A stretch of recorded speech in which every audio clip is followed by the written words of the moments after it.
విజయవాడ నగరంలో ఇప్పుడు వరదకి సంబంధించినటువంటి నీళ్లు తగ్గుముఖం పట్టినటువంటి నేపథ్యంలో నీళ్లని రిలీజ్ చేయడం ప్రారంభించింది కార్పొరేషన్. మంచినీళ్ళని రిలీజ్ చేయడం అయితే మధ్యతరగతి ఇళ్లలో మోటార్లు ఉంటేనే వస్తుంది. లేబర్ ఏరియాల్లో వచ్చేటప్పటికి వీధి పంపులు లేకపోతే ఇంటి దగ్గరికి ఇచ్చినటువంటి పంపులు కిందకు ఉంటాయి అవి, కాబట్టి నీళ్లు అక్కడ వస్తాయి.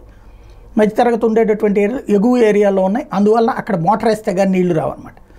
ఇప్పుడు కీలకమైనటువంటి పనిచేస్తున్నారు నీళ్ల రిలీజ్ అన్నటువంటిది. అయితే మున్సిపల్ కమిషనర్ ఒక బాధ్యతాయుతమైనటువంటి స్టేట్మెంట్ ఇచ్చారు. ఆ నీళ్ళని అంటే కార్పొరేషన్ పంపుల్లో నుంచి నీళ్ళు వస్తున్నాయంటే సహజంగా తాగేస్తాం మనం, అది తాగద్దు, అవి తాగడానికి పనికొచ్చే నీళ్లు కాదు, మీ ఇల్లు గడుక్కోవడానిక మీ ఇంట్లో ఇతరత్ర పనులకి వాడుకోండి, తాగునీరు మేము ట్యాంకర్ల ద్వారా మీకు పంపిస్తున్నాం, అవి మాత్రమే తాగండి అని చెప్పారు. ఎందుకంటే ఎగువ నుంచి వచ్చినటువంటి వరద నీటితో కింద ఉన్నటువంటి అన్నీ కూడా మునిగినటువంటి నేపథ్యంలో అక్కడ ఉన్నటువంటి ఏదైతే సేఫ్ డ్రింకింగ్ వాటర్ ప్లాంట్ దగ్గర కూడా సమస్య వచ్చున్నది.